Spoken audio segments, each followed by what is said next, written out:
The Earley Show is brought to you by our friends at Answering Legal. For more than a decade, attorneys have trusted Answering Legal's 24/7 virtual receptionist service to keep their phones covered and their clients cared for. Now, they're raising the bar with an AI-powered intake chatbot, live translation services in over 180 languages, and 76 seamless tech integrations. Answering Legal's goal? Make running a law practice simpler while helping you capture every new client opportunity. And don't worry, the receptionist team is still the best in the business at turning first-time callers into loyal clients. Find out what's possible by visiting answeringlegal.com. You'll find a link to the site in the description of this episode. Now, let's get to the show.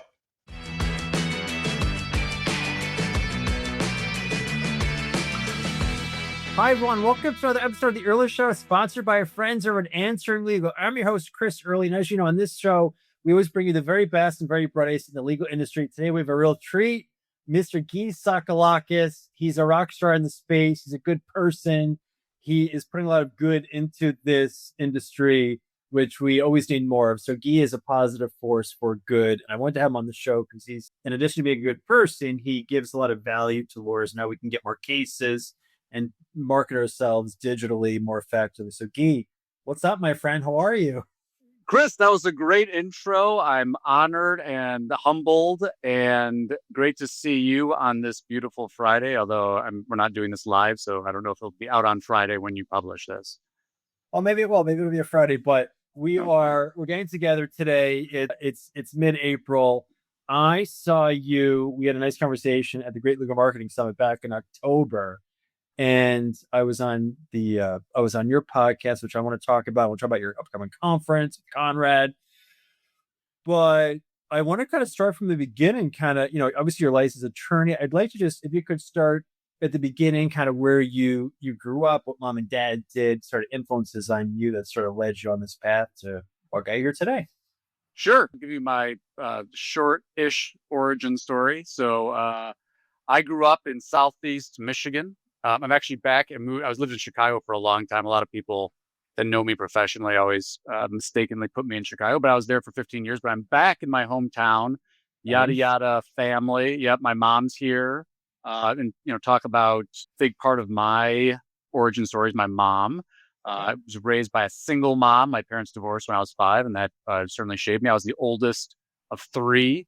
And so I had to step up and step into some leadership roles at an early age, which, probably shaped me in some ways in taking that entrepreneurial leap at some point. I never thought, you mentioned I'm a lawyer. I never really grew up thinking I was going to be a lawyer. I actually, by the time I got to college, I thought I was going to be a computer science major. This was like 1997. But back then, coding, what's funny, serendipitously maybe, I didn't choose that path. And it was a lot different back then, though. It's funny, I've kind of seen the full circle of from the front, at least it was the front, my first experiences with it early on. It was like bubble search and things like that. And then all the way to now, the search engines are creating themselves. Like, wow, maybe we can talk a little bit about that. But my mom is my hero. Can't say enough positive things. She was a huge shaping force in my life. And I after I graduated, I was a philosophy major eventually because like I said, I didn't want to be a coder. Wouldn't trade my philosophy education for anything. Super valuable. And went to law school, kind of on a what am I going to do, because I didn't want to go into academia, and there wasn't a huge demand for philosophers at the time. And loved law school, probably was a little bit overly romantic about the practice of law. I graduated from Wayne State and I was very grateful that I got to work I played football in high school. I was a super meathead, and I went to work for my offensive coordinator at his family's law firm. Super grateful for that experience. Really, baptism by fire. Was in multiple, not by myself, but participated in multiple trials and motion call. Like I was like living my Law and Order dreams. But as you know, there's a lot more to practicing law than just being in court. And as a young lawyer, they were like, what should we do for marketing? And I was like, all right, I'm going to go figure this out. So this is like 2007. when asked around, thought, gosh, I feel like we could do better than what's available. So my business partner, Jeff, and I founded AttorneySync in 2008. We originally were pay per lead. This is back in the days of total attorneys, and whether there was a big question of whether lawyers could even do pay per lead marketing, because a lot of people thought it was fee sharing with non lawyers. But we were a scrappy startup and didn't think we could fight that fight. Fortunately, most of the state bars came down on the side of like, yes, lawyers can do pay per lead. By that time, we'd already pivoted to agency model, which we can talk about a lot because that's been my big experience, and all the issues and challenges that lawyers have in deciding whether to hire an agency and what to look for in agencies and whether to build their in-house teams and all that kind of stuff. I've lived that for the last almost 20 years. And I do some speculative novice legal tech investing. Folks might know that I always disclose this. I'm an investor and advisor to Lawmatics, a couple other legal tech companies as well. And I've just lived at this intersection of law practice, marketing, and technology now for almost 20 years. Can we go back to mom for a second? Let's go back to mom. I too was raised by a single, just my mom, and she raised me, really did a lot of good things for me. What were some big lessons you learned from mom? Because obviously it's tough. And let me ask you, was dad around or no? No. So my dad was straight off the boat from Greece, working in the kitchens of many restaurants, came over when he was 17. And, for the reasons a lot of marriages don't work out, I think there were some concerns about the impact of some of the lifestyle choices and things like that were going on.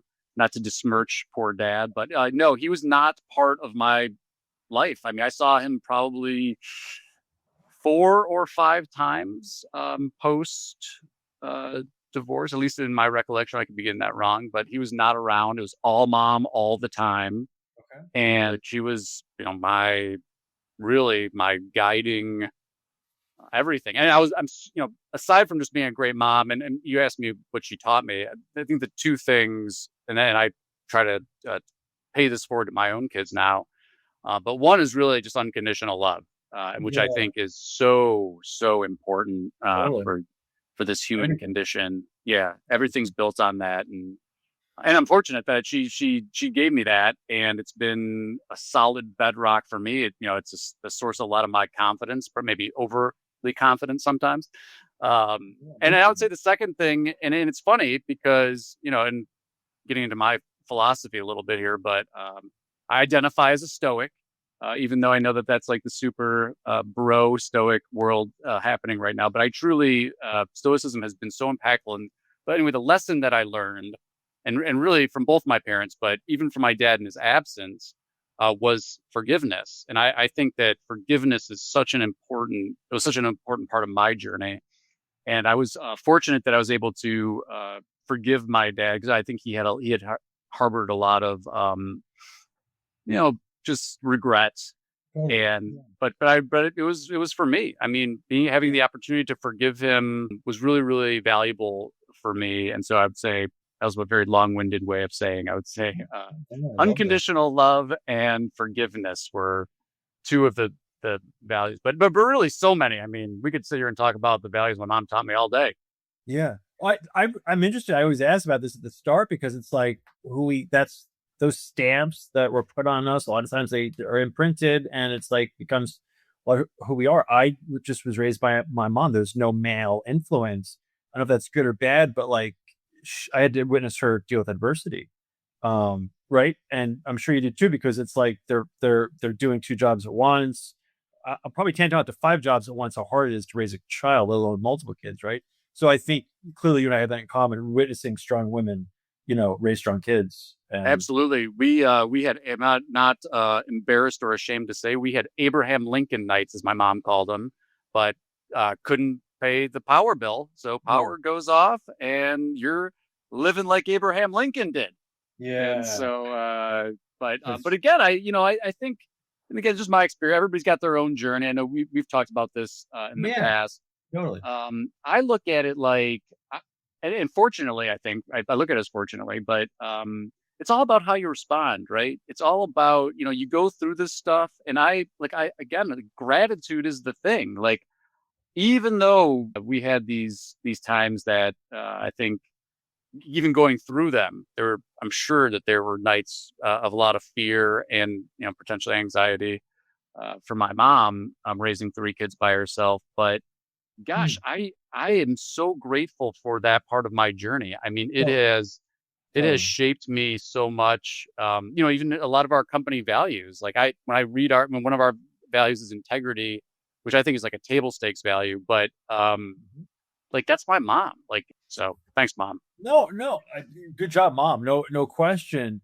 I was, a guy named John Fisher. Yes. Okay, so I was in New York City exactly 1 week ago, literally last Friday, and I gave the opening remarks to this mastermind. And the beginning of the night before my hotel room, I'm like, what am I gonna talk about? What am I gonna say to these people who flew across the country, took buses, planes, trains, automobiles to get to this conference or this mastermind group? And I thought, I'm gonna share that all this stuff that happened to me, the tough things, were actually things that happened for me, not to me. And so I encourage these attorney entrepreneurs, like, when you go into your mastermind room in 5 minutes, it's not the bad shit. It's the tough stuff you're going through. That's actually an advantage for you that you just have to figure out a path through. But these things that are hard in life, I'm grateful for the tough. I don't think we're on this place right now, this path, but I think it's more important than anything because it's like our why and influences the parents we are, right? All these things. 100%. I tell people all the time, it's funny because I'll be at a conference and I'll be talking about digital marketing or whatever. And Yeah. someone will ask, like, what's the most important thing that you can tell us today? And I'm like, gratitude mindset. I mean, if you can flip the switch to Yeah, what you man. said, from what's happening to you to, you get to, For you. Yeah. for you, and you get Blessing. to, and not that I have to, but I get to, gosh, it changes everything. I mean, I'll tell the story too, and for listeners that might benefit from it, we do a gratitude, acknowledgement at dinner with my family. I got Yes. kids 7 and 9 years old, and I will tell you, just going around the table and being like, just name one thing you're grateful for from the day. It changes everything. And kids, because and people say all the time, it's like, you ask your kids like how their day was, and they're like, roll their eyes and like, can't remember anything. You ask Whatever, for one guys. thing, yeah, one thing that they're grateful for, and they get in the habit of it, and Yep. you see it impact everything. And so, grateful for that. Well, that's imprinting on them gratitude. Their minds are being wired positively to look for the good, to see what's happening for them, because they'll have challenges like my kids. But like, I love that you and I talked about stoicism in DC together on your podcast. Stoicism has got me through adversity as a law firm owner. And just to go back a second, anyone listening to this has a lot to be grateful for. We have like first world problems here, right? Almost everyone listening is an attorney with a thriving law practice. Like, life could be a lot tougher. So I just encourage the audience, keep things in perspective, right? As you get punched in the face, that's how you kind of look at those. Well, I'm tougher because that punch in the face. It's actually happened for me. So just wanted to share that. It's Love it. because you and I, as business owners, we go through hard times. Resilience is a table stake. You must be resilient, right? You have to be to get through. So I didn't expect that, but I think if we stop recording right now, we just give the audience a whole lot of value. But we're going to give even more value with, I want to hear from you. I'm interested. I was just writing notes when you were talking before. You've been doing this for a while, and we've never seen such change. What hasn't changed in the marketing game, the digital game? Like, what is still the same that we need to be mindful about so we don't get this whiplash, shiny object chasing syndrome, right? With all this stuff happening, what's the same? What hasn't changed? Yeah, for me, I think one is, this is kind of maybe like I don't know if it's a caveat or an asterisk before, but there's a lot of different ways to build a law firm. But the thing that to me, I think is a constant, is trust. And Mm. so, and I say that because at the end, right now there's this big, talking about chasing things. Everybody's chasing generative optimization and ranking and AI search. And like, that's like the hot, shiny thing that everybody's selling. But I encourage people not to trade trust for visibility.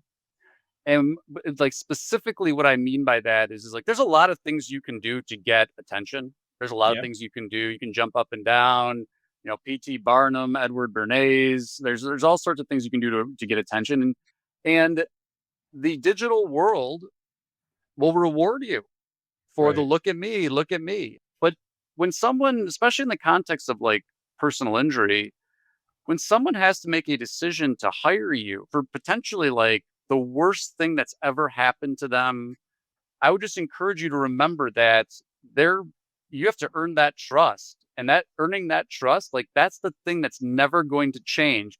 Until we get to agents hiring agents and it's like there's no people involved. If there's people involved, it's all about trust, and that's never going to change. I don't care about the platform. I don't care about the strategy. I don't care if you're doing billboards or if you're a scrappy startup. You have to build trust with people. So that's what I would say hasn't changed. Yeah, I would say like fanatically be obsessed with that because they're looking for reasons not to trust you. You're gonna stream me over. You're gonna take all my money, all my settlement, and we're always working against that. So that's a table stake right there. Just reinforcing trust as much as can. I've learned this from Ben Glass and Dan Kennedy. Trust clues on my website. I'm very mindful of trust clues. Like, okay, maybe this guy really isn't, sleazebag lawyer like I thought, most lawyers are. I'm sorry, but like there's a perception, right? And so we're trying to really establish trust clues. So I encourage the practitioner, make sure your website doesn't say the word I everywhere. It should be about you. Like we're talking to Gyi and his legal situation, whatever it is, because he's checking me out online, establishing that it's about you, the other person who's in need, and how I'm trustworthy. Without saying like I'm the most trustworthy lawyer, like you can just see there's reviews, there's social proof, social credibility, just really reinforcing that. And you can go to a million ways in establishing trust, but I love that. I think that's fantastic. I think it's really an exciting time to be a business owner, to be an entrepreneur, trying to navigate getting cases in today's day and age. I was talking to a group, the Massachusetts Bar Association.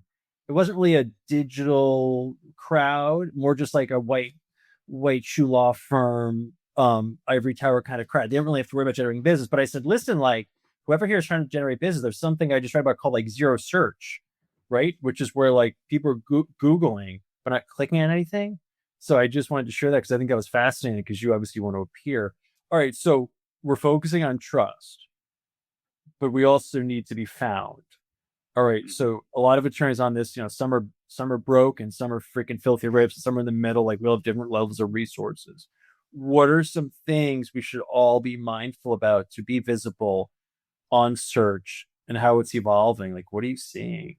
Sure. So, I mean, again, the funny thing is that these lines are all getting blurred. Like what you do, it's kind of like Gladiator, like what you do in life echoes into eternity. But what you do in your practice before you even get online has a direct impact online. And so, and we can go dig deep on this, but we talk about trust. You already mentioned it. One of the signals for trust is people expect to see your happy clients singing your praises online, period. And if you're brand new or you're very selective about clients, you're right off the bat in this particular context, you're at a huge competitive disadvantage because you're not doing the volume. You've got people down the street that maybe they're, I hope this is, they use this term. And so if you're listening to this and you identify as this, like I apologize, I don't mean to be derogatory, and though it probably will come across that way.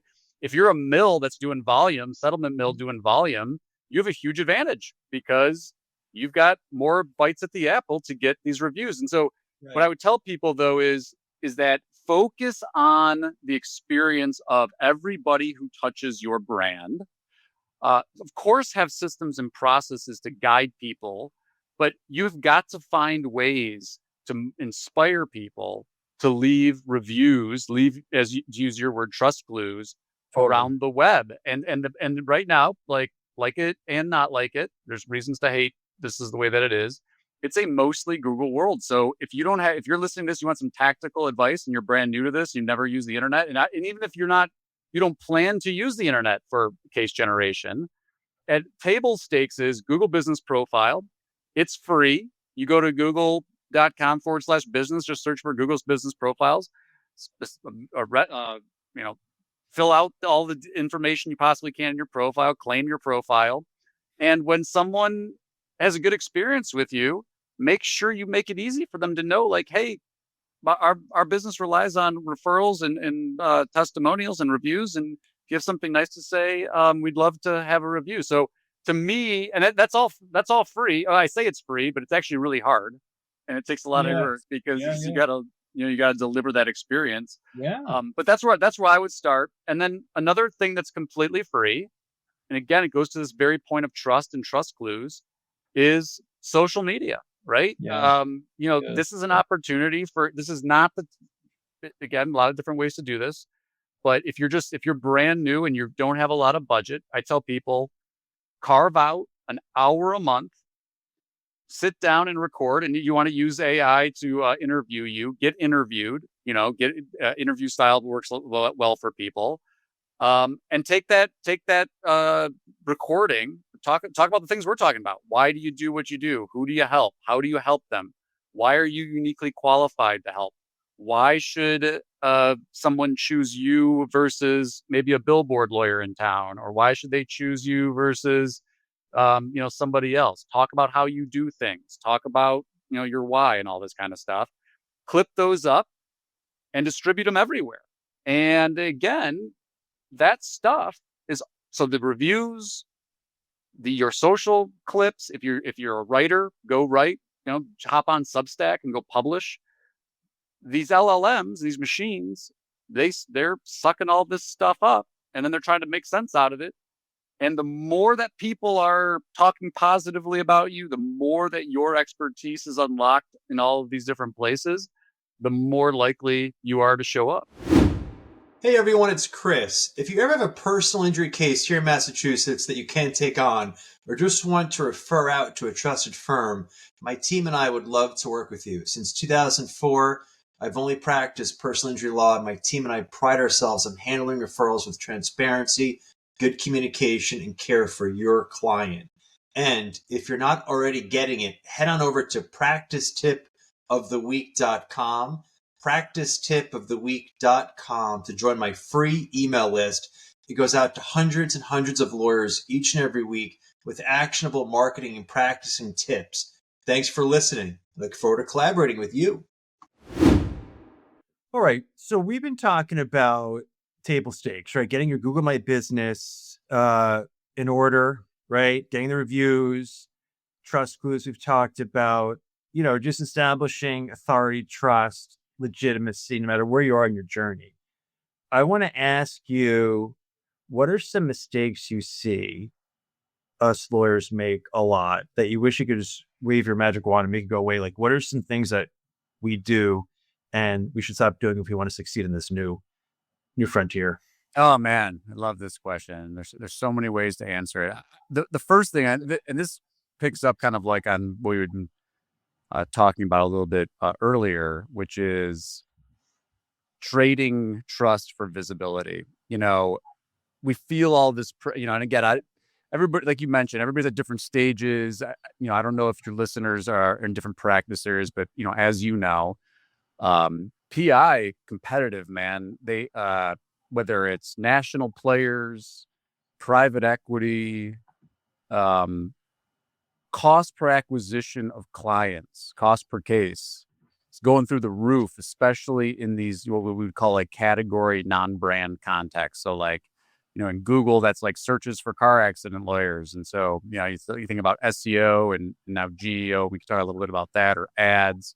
If a national law firm comes in and calls up Outfront Media and is like, hey, I'm willing to pay twice as much as the local law firm for that billboard, it's going to drive the price up.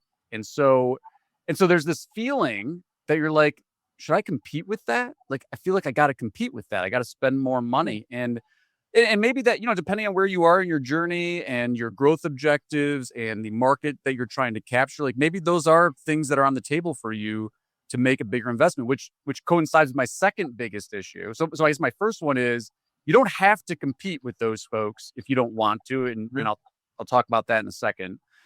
The second thing is that if you're going to compete, you've got to capitalize your business. I mean, so many firms, they don't like, I'll say like, well, what's your marketing budget? And they'll be like, marketing budget? What are you talking about? Yeah.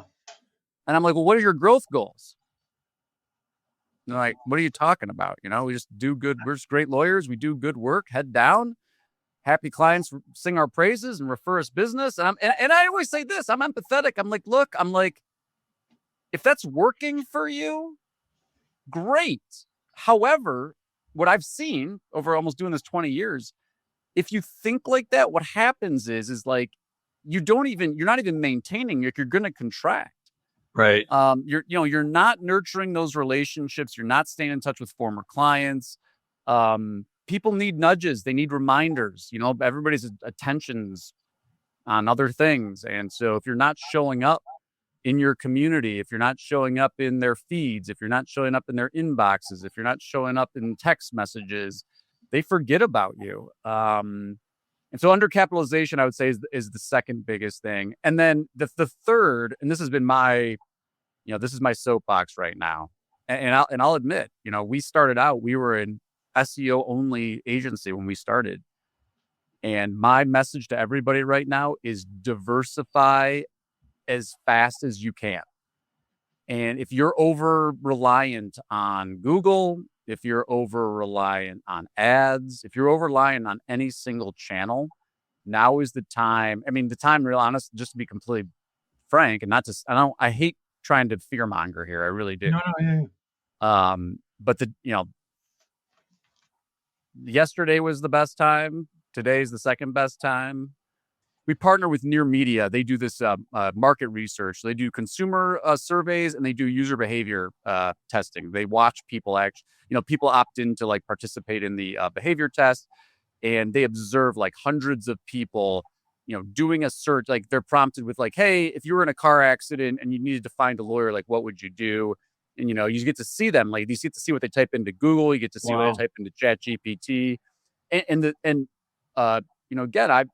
I feel like I'm pretty competent at this, but the biggest surprise for me is to see the impact of brand, even in the non-brand context. And so what I mean by that is like, even people who are like, all right, I'm going to go to Google and do a search for car accident lawyer near me. And, as part of the testing, you hear them talk about like what they're looking for and what they see. And they choose, regardless of who shows up, they choose firms that they know. And they'll say like, oh, I know this guy. He's in the community. I've seen him at this thing, or I remember he did this charity work, or he has this sponsorship, or, whatever it is. And the impact of brand on that non-brand thing, I think that's been a missing piece for a lot of firms, because again, everybody's like this. I need cases tomorrow. So, and the marketing people, what do they tell you if you need cases tomorrow? You got to run ads. And it's like, you're already at a competitive disadvantage, because these firms that already have brand position, they're getting chosen, even though you're in the mix, you're paying a premium, and you're going to pay a premium on those cases that you need right now. Yeah. Brand takes unending money, unending time. So it's worth it. No, and I'm all about. I'm literally wearing a branded sweatshirt. Like I speak, but and I'm with you. If you're starting from scratch, it's like you better get rolling, because brand is all the more important in today's climate, right? Now more than ever, I feel like brand more. Yes, and again, I go back to the same thing. I'm like, if you're so let's talk to the brand new or the newish firm that's trying to get off the ground here. You're in startup mode. One, probably you've got time, right? If you don't have a large case volume, then you've got time. Yeah. So you got to get out there. And the same thing that I said before, this idea of diversification, it's true in startup mode. So I wouldn't. People will say, well, oh yeah, if you got time, you just go out and do networking. I'm like, yeah, you do networking, but you got to break your day. Just like we talk about, you got to prioritize a bunch of different activities, and you should be planting seeds. So I'd be like, I'm doing some brand work now. I'm doing some networking. I'm doing referral relationships. I'm participating in, the organizations that I'm passionate about. But I'm also like, I'm not waiting for the several years for all that to kick in. I'm probably experimenting with some advertising. I'm probably experimenting with some things that are going to drive cases and referrals in the shorter term. And I just recognize I'm going to pay a premium on those things, but I'm not putting all of my eggs in like one or two baskets. I'm spreading them out because, again, it's just portfolio theory, right? It's just like investing in stocks. It's why people buy ETFs, because like, I can't pick winners and losers in the stocks. Well, you can't pick winners and losers in your advertising and marketing. Like, diversify it, and then you'll weather the storm no matter what changes Google makes or whatever. I like that a lot. I was taking note as you were talking. I wrote down portfolio, diverse portfolio, right? To weather the storms. Because we don't really know where things are going. It's just wild. But I think we do know brand, like we said, is more and more important. So I always preach, use what you got. Like, I use my last name. Call it early before it's too late. That's what I got. Trademark. But like, use what you got. And what you said earlier was really powerful. Like, don't compete. Like, you're competing with yourself, and that's it. It's so easy to get this, caught in comparison, right? It's the thief of joy. Comparison is the thief of joy. And I'm finally, I'm really making that make sense to me as I'm really old. Because I used to do it a lot. I used to like compare, and he must be crushing it. She must be a gazillionaire. You never know what is going on with anybody. You focus on you, and you grow so much faster that way, I feel like. I know you talk about this. This is why I love you so much. You got to lean into who you are. Yeah. What makes you, put that out in the world, and it's going to attract people that resonates with, that story resonates with, that brand positioning resonates with, that those unique things that you do about your business, doubled, again, not for everybody, but double down. I've encouraged people double down on client experience, because that's, you talk about, and then the thing that people don't realize is, all of this stuff that we're talking about, positive sentiment, good experiences, supporting local communities, that's what people want to talk about. And when they talk about that stuff online, they post it on their social handles, they write about it on Reddit, they leave you reviews on Google business profiles. Guess what happens? You start showing up for those non-brand queries. And so it all works together. Like, people think it's like this, like, bottom of the funnel direct response versus brand. I'm like, no, it all works together. And we see the opposite. We see folks they're spending so much money on TV and radio and billboards.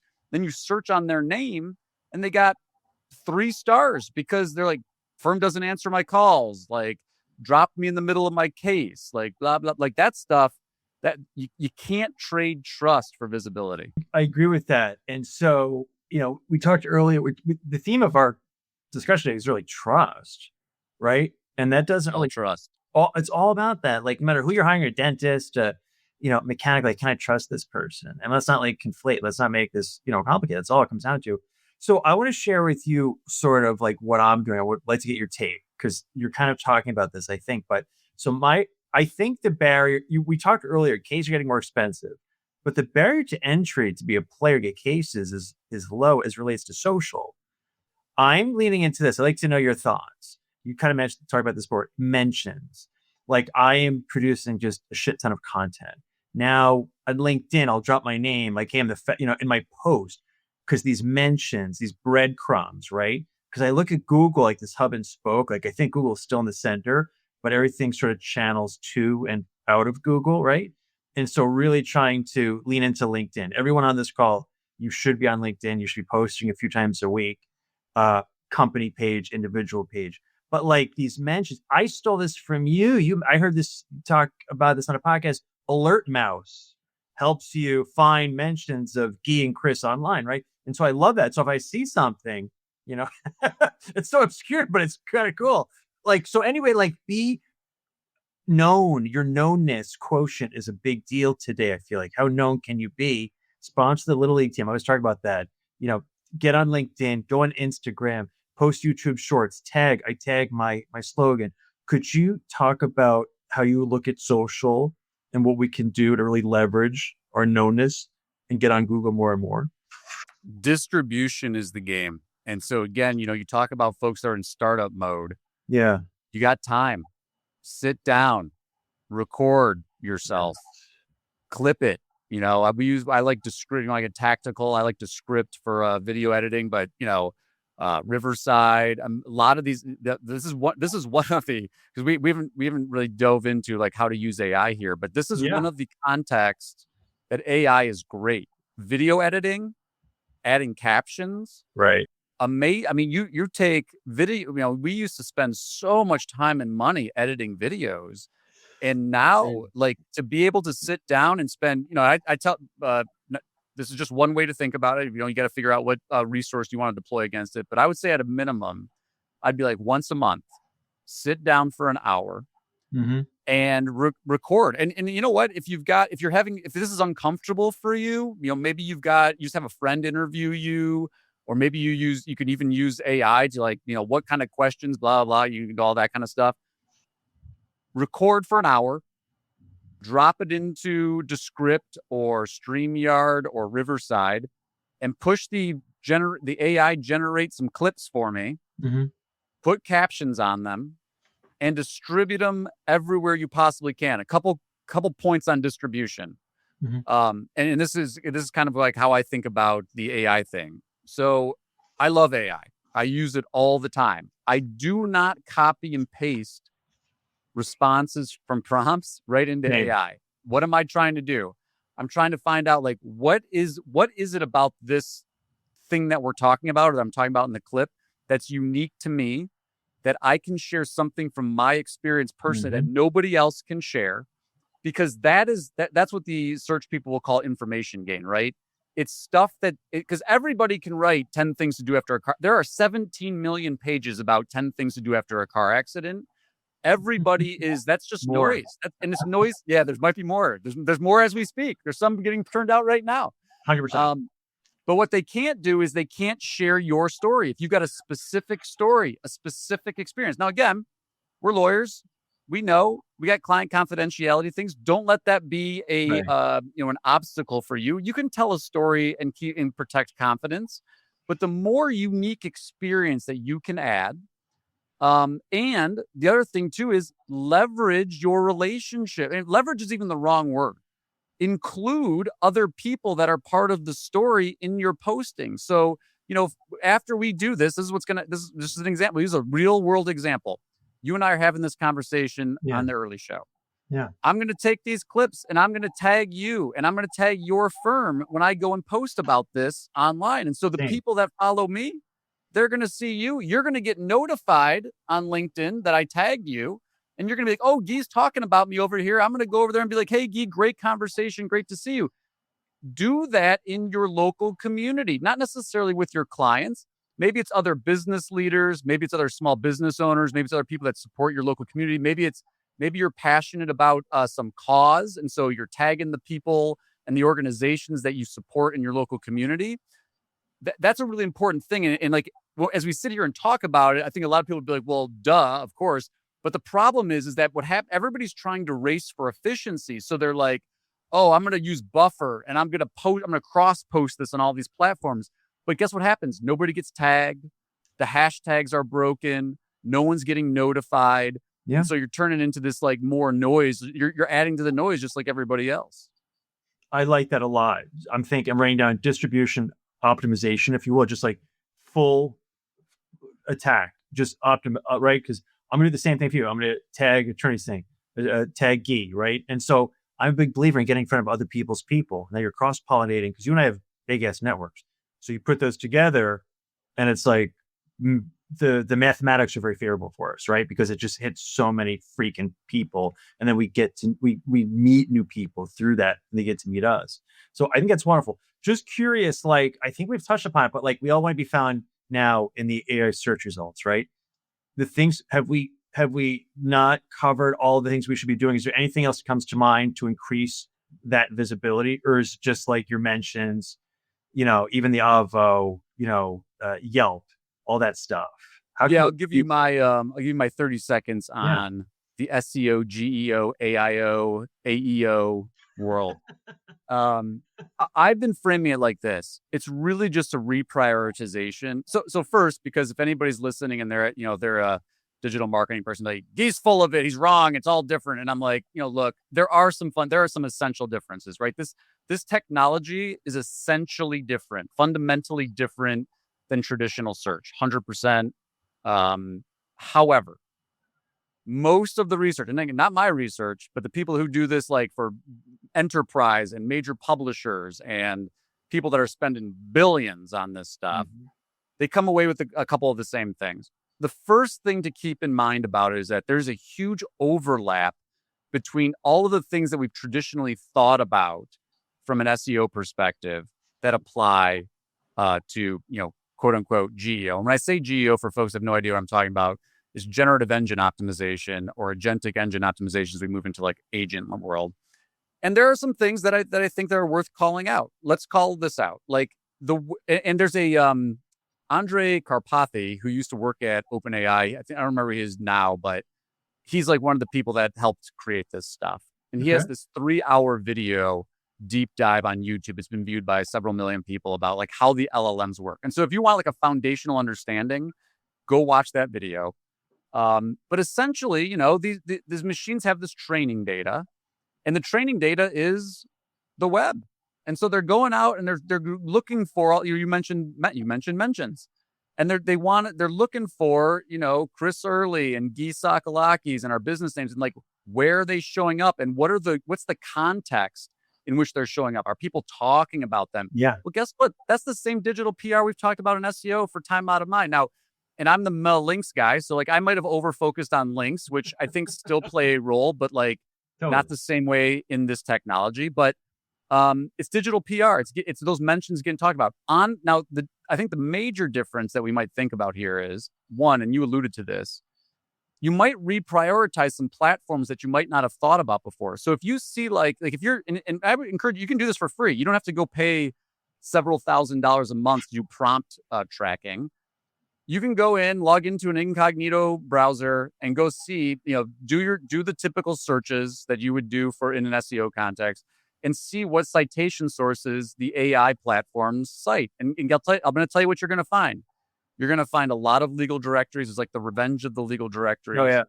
You're going to find a lot of these social publishing sites. You mentioned Avvo. You're going to see Quora. You're going to see Reddit. You're probably going to see some of these, lawyer recognition sites like Best Lawyer, Expertise.com. And look, SEO people for a long, back in the day, we used to be like, oh yeah, NAP consistency and directory listings and all this stuff, and it worked. And then they kind of, traditional search kind of dialed the signal back on those. They're back. They're back in a big way. That doesn't mean you need to even pay for them. But if you haven't dusted off your old Avvo profile in a while, go look at it. Make sure your information's accurate there. Sometimes these platforms add additional fields. And so make sure you filled out every possible field. And really the big one here that I've been preaching, I was just talking about this the other day, and I'm going to continue to talk about it. Get your unique competitive differentiators into those profiles. If you do something at your firm that your competition can't do, get that language into the profiles, because that's what's going to stand out. Again, national players, they don't live in your communities. Right. They're not doing the youth softball thing. So you might put proud sponsor of such and such little league team in your Justia profile. That kind of stuff I think is really important. On page, things you can do to your site. The buzzword here is retrievability. You can go search about retrievability in this context and do some more research. But the short version is that you want to have explicit answers early on. There's early again. Early on your pages. And so if you had a practice area page, you got a long form practice area page, a lot of rich content, make sure you've got some, you'll start to see it too.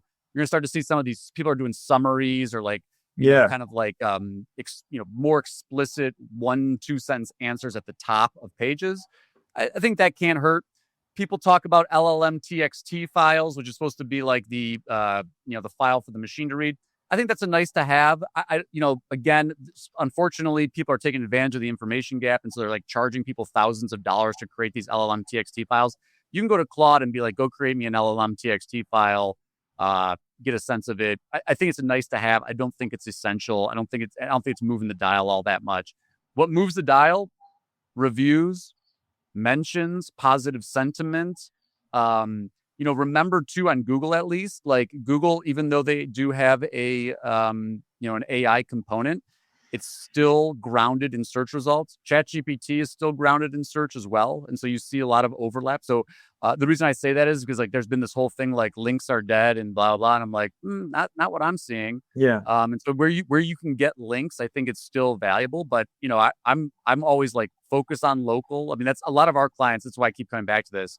They're local businesses. They serve the local community. So you do a sponsorship for a local baseball team, and like that little league team's got a website.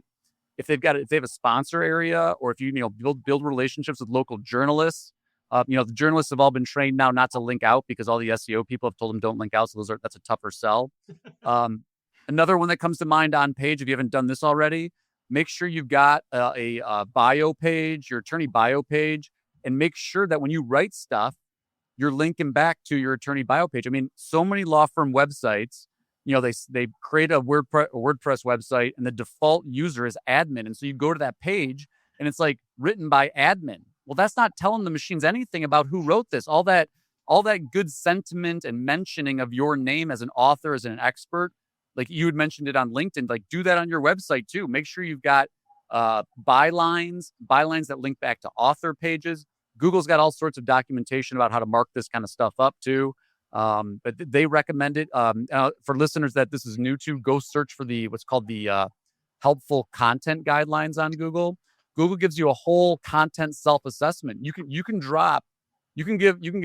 take your favorite LLM, create a custom GPT or Gemini or Claude, and train it on the Google self-assessment. And then when you're going to go post something, load that up and be like, hey, run this against the Google self-assessment and see what the machine tells you is missing. Like, because it'll say things like, do you have any original research or analysis you can add? Is it clear who the author is? Is it clear why this piece is written and all this kind of stuff? And that can really enrich your content. So those are some of the things that I guess are quote unquote quote newer, but those were all good ideas back when we just had regular SEO too. I love it. Dropping these bombs of knowledge. I love it. Just get me ranting, Chris. No, it's a good thing. Tell me about AttorneySync. Who do you work with? Who are your ideal clients? So we run on EOS, so we've got our target list, but it tends to be mostly direct to consumer and mostly it's personal injury. Yeah. I think because the advantage that a lot of personal injury firms have, because cases can be worth so much, the investments that they can make on a cost per case and the data that we get, our biggest issue is data scarcity, right? Like a firm comes in, they're a startup firm, we can give them some advice. Yeah. But like for what we do, where we're really doing like, omni-channel campaigns, measuring cost per client by channel, making, strategic media deployment decisions, you've got to have some meat on the bone in order to do that. And so, we talk about firms that, they have to have desire to grow. Like I would not, if you're like, we talked about at the beginning, if you're a firm who's happy, you're doing great work, you can handle some of the stuff you can do some of the marketing yourself, or maybe you've got an in-house person who's, you're hitting your growth goals. We're not for you. We're the people. We're for the people that aren't hitting their growth goals. And really, I always think about this too, because most of our clients, they have in-house marketing resources. That's why, Lunch Hour Legal Marketing, one of the things that like we're trying to foster this community and nurture these relationships with the in-house people, because the in-house people, like they're our front lines people. Like we do better when you've got a strong in-house, either marketing director or CMO. Yep. It's funny because a lot of agencies, like they position themselves as like adversarial to those folks. And I'm like, no, those are your friends. Like those are the people that they're doing the stuff the agencies can't do. Like I can't be on the ground there every single day with the firm and like, telling the firm story. Anyway, so it tends to be PI, it tends to be multi-office location. Folks that we always say like they've got the basic business acumen, because a lot of folks, if I come in and I've got to explain, if we're like P&L, I'm like, you need a coach. Like a coach is going to be more valuable for you.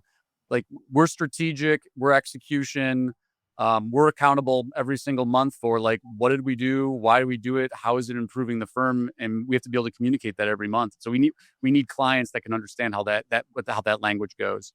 I want to go back. So years ago, it was the pandemic. There was no one on Boston Highway. So I was just cruising into the office and I find your podcast, Lunch Hour Legal Marketing. And is that when you started? Because that's when I kind of learned about it, like 2020, 2021.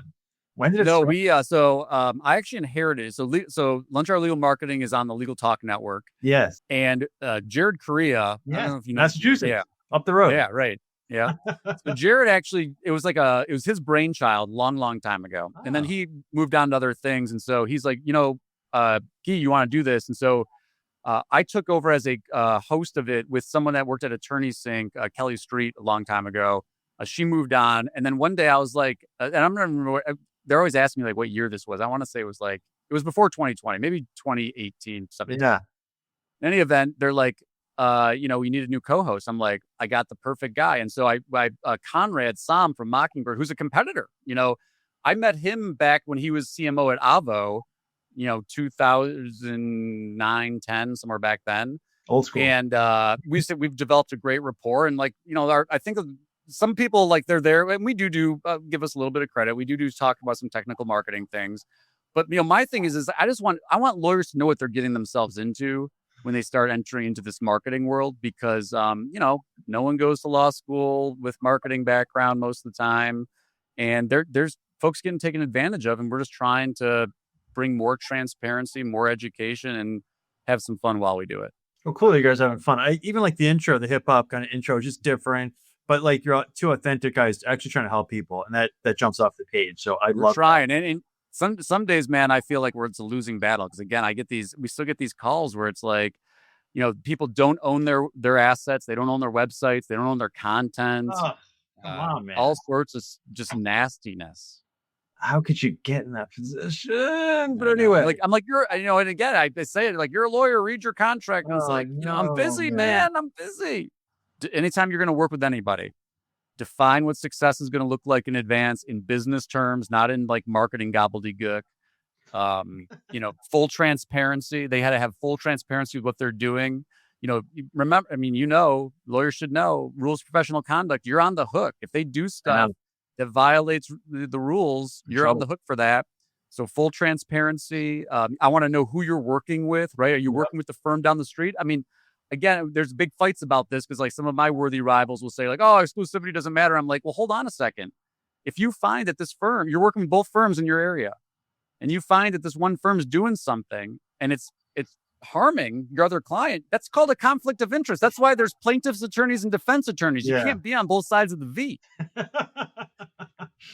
I love that. All right. I am honored and humbled. I'm going to be speaking at your upcoming Lunch Hour Legal Marketing Summit in August in Nashville. Talk to us about why you put it on, who's a good avatar attendee that would really get benefit from the conference. I'm really excited. First of all, thank you so much. Thank you so much for doing it.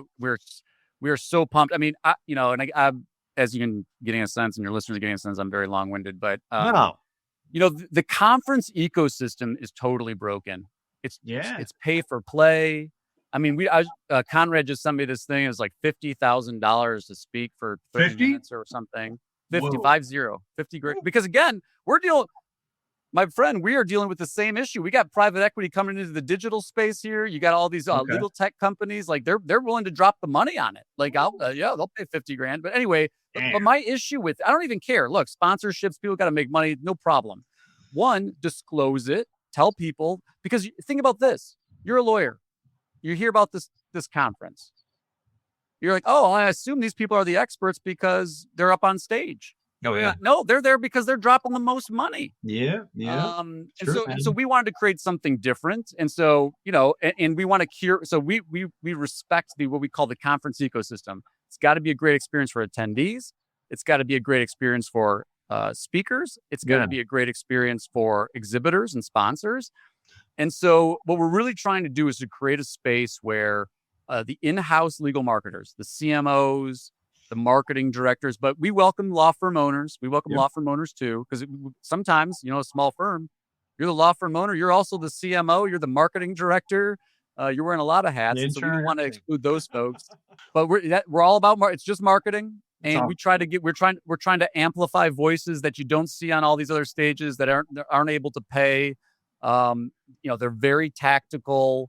They're very, example driven. So, these folks are very generous with sharing like what's working at their firms. And then the other thing that we keep thinking about is like, a lot of this stuff, you can get it from YouTube, you can get it from Chat GPT. Like, why do you go to an in-person event? It's for the relationships. And so we want to nurture those relationships of people that are in this community so that they can lean on each other when they're having a hard time or they got an issue they're trying to solve. They're like, oh yeah, I met so-and-so at LHLM Summit. That's someone that's a new connection for me. And we want to keep those relationships in that community growing even outside the context of the show. That's our real objective. How can people get tickets? lunchhourlegalmarketing.com. Okay, sweet. lunchhourlegalmarketing.com. So grateful that you're contributing to it. So grateful to everybody. I mean, that's the one thing. We are so humbled and grateful for the people that want to participate. And I think it's a testament to there's not a great space for this. I mean, people know. They know they're going to these shows and they're like, I'm getting pitched. Yeah, man. And these tickets, some of these places, they're charging $5,000, $10,000 just to go to the show. That's like a little expensive. Whatever. Teach their own. It's definitely getting really expensive. I'm getting fatigued. That's why I'm excited for your conference. I just know, and this is the second one. I'm excited because it's going to be just a fun experience, or like just not like I don't like all the sizzle. Sometimes these conferences sizzle. That doesn't help me and my family grow. It's like good relationships, tactical, table stakes like we talked about, right? Just like a good vibe, a good place to go. I'm really excited. I'm humbled to speak. I'm definitely going to bring it. I'm really excited for that. So please, I encourage everyone. I wouldn't be going if it wasn't the real deal. I encourage you, sign up, register, get on an airplane, grow at this conference, come back better for your company, for your family. I think that's really. I promise you will learn something, one thing new that you will take back to your firm that you will be like, wow, that was really helpful. I promise. Gyi, thank you very much for your friendship, for coming on the show. We had technical issues, but we handled them with great panache and class, as we always do. Thank you very much. I'm excited to see you at the Lunch Hour Legal Marketing Summit. Thank you so much for everything, man. It's been my pleasure. Thank you so much. All right, that's it for this episode of The Earley Show. Be sure to check out more episodes of our show on Spotify, Apple Podcasts, and the Answer Legal YouTube channel.